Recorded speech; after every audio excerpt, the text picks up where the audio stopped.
स्वामी समर्थ. नमस्ते. ज्योतिष kitchen and रेसिपीमध्ये आपले सगळ्यांचे मी अगदी खूप खूप मनापासून स्वागत करते. इथे मी अळूवडीची पानं आणली आहेत, स्वच्छ धुवून घेतली आहे आणि हे पाटचे शिरा आहेत ना त्या पण मी काढून घेतले आहेत सुरीने, कारण आपल्याला हे खूप जाडसर असेल तर व्यवस्थित असं रोल होत नाही आपल्याला.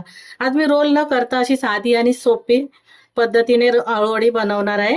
हे जे आहेत ना हे पानं मी एक एक आधी खाली घेते आणि या पानावर ना थोडंसं लाटणं असं फिरून घेते. ह्या थोड्या जाडसर शिरा त्या असे करून घ्यायच्या.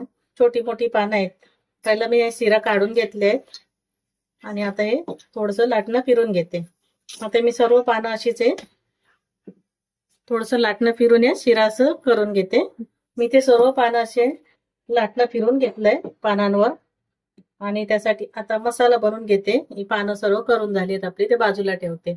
मसाला बनवायसाठी बघा इथे मी बेसन घेतलंय, एक वाटीभर एवढं बेसन घेतलंय. ज्याप्रमाणे पानं असतील त्याप्रमाणे तुम्ही अंदाजाने घ्या. एक कमीत कमी म्हणजे एका पानाला 2 चमचे एवढं तरी बेसन लागेल. काही मोठं असेल तर थोडं जास्त पण लागू शकतं. तर मी ते एक वाटीभर घेतलंय. त्यामध्ये मी आलं लसूण आणि हिरव्या मिरचीची पेस्ट घालून घेते 1 चमचाभर. तीळ घेतलेत, पांढरे तीळ. इथे तीळ घालून घेतलं. चवीप्रमाणे मीठ घालून घ्यायचे. हे तांदळाचं पीठ घालते, 2 चमचे भरून घालून घेते तांदळाचं पीठ. त्याने आपले वडी छान अशी कुरकुरीत होईल. थोडासा हिंग घालते. हा खायचा सोडा आहे, 1 चिमूटभर एवढं घेतलं आणि तो घालून घेतलाय. थोडंसं गुळाचा खडा घालते. नंतर मिक्स करून घ्यायचं व्यवस्थित बारीक करून. असं मसाले घालून घेते. थोडीशी हळद घातली. या वाटणमध्ये मी हिरवी मिरची पण घातली आहे, त्याच्यामुळे मी हे लाल तिखट थोडंसं अर्धा चमचा एवढं घालून घेतलंय. थोडंसं धना पावडर घालते, अर्धा चमचा. ही कोथिंबीर ना मी सुकवून ठेवलेली, त्याच्यामुळे आयत्या वेळेला जे आपल्याकडे नसेल आणलेली तर असं मी घालता येते आपल्याला, त्याच्यामुळे मी सुकवून ठेवते. चिंचेचं पाणी, चिंचेचा कोळ करून घेतलाय, तो घालून घेते जेणेकरून आपल्या घशाला खाज येऊ नये. बघायचं अंदाजाने. सर्व व्यवस्थित असं मिक्स करून घेते पहिलं मसाले वगैरे. इथे सर्व मसाले घातले आणि मिक्स करून घेतलं. थोडं थोडं पाणी घालून घेते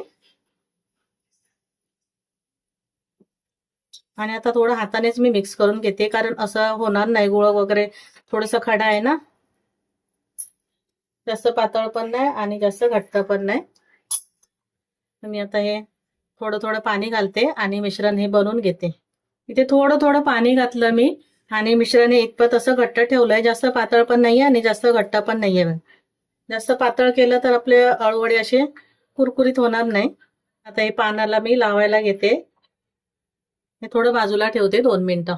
इथे मी बेसन असं मीठ हे व्यवस्थित असं मिक्स करून घेतलं आणि त्यामध्ये 1 चमचाभर असं कडकडीत तेल गरम करून घेतलंय आणि ते मिक्स करून घेते व्यवस्थित.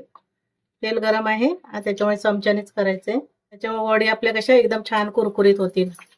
व्यवस्थित असं मिक्स करून घेते परत एकदा, जेणेकरून तेल आपलं सगळं बेसनला व्यवस्थित लागलं जाईल मिश्रणला. या इथे व्यवस्थित मिक्स केलं तेल घातल्यानंतर. आता हे मी बाजूला ठेवते. इथे चाळण घेतली आहे, चाळणीला थोडंसं तेल लावून घेते. वरती पण असं थोडंसं लावून घ्यायचं तेल सगळीकडे. मी आज रोल बनवत नाहीये, डायरेक्ट चाळणीमध्येच ठेवणार आहे असंच, त्यामुळे असं तेल लावून घेतलं थोडंसं. हे मोठं पान आहे, पाहिजे तर नंतर पण ठेवू शकतो, पण नंतर नाही जमलं तर त्याच्यामुळे मी असं चाळणीमध्ये ठेवूनच लावते. हे मिश्रण आहे बेसन सगळीकडे पसरून घेते. असं नसेल जमत तर खाली ठेवून असं लावून घ्यायचं आणि नंतर मग आपण ठेवू शकतो पानं आतमध्ये.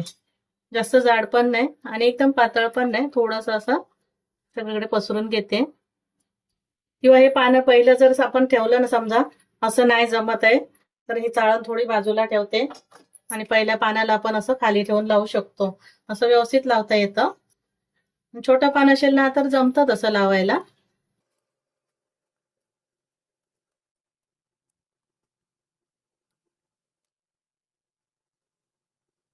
चाळणीत करा किंवा असं डायरेक्ट खाली केलं तरी चालतं, फक्त आपल्याला उचलायला जमायला पाहिजे.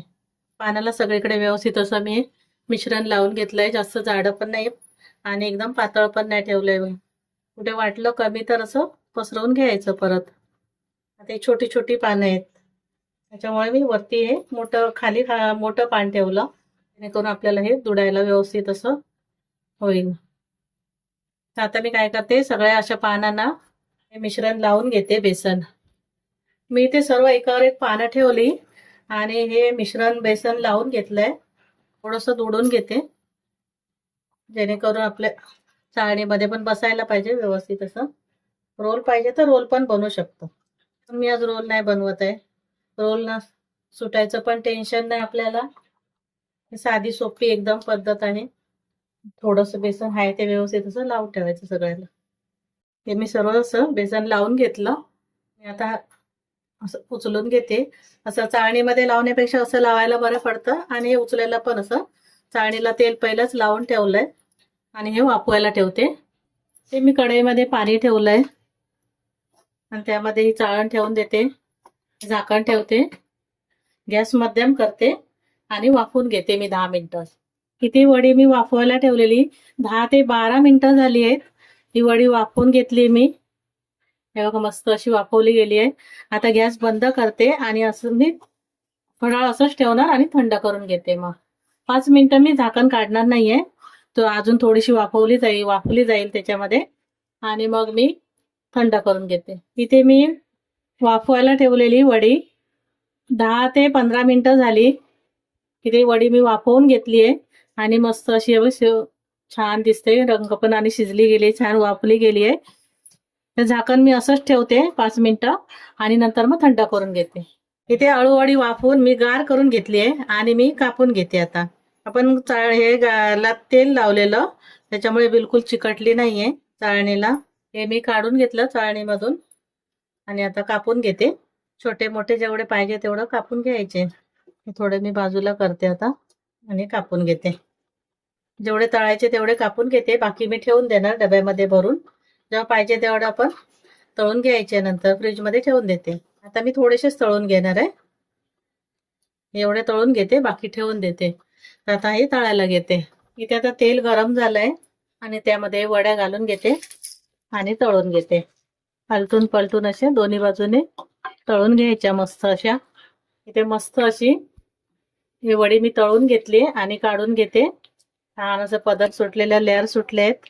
इथे अळूवडी मी तळून घेतली आणि मस्त लेअर सुटलेली अशी आपली अळूवडी तयार झाली आहे. मी खमंग अशी भाजून घेतली आहे. तर तुम्हाला थोडी कच्ची पाहिजे तर तुम्ही कच्ची थोडीशी भाजून घेतलं तरी चालेल. मी अशी तळून घेतली आहे आणि छान अशी आपली अळूवडी तयार झाली आहे. रोल सुटण्याचं पण टेन्शन नाही याच्यामध्ये.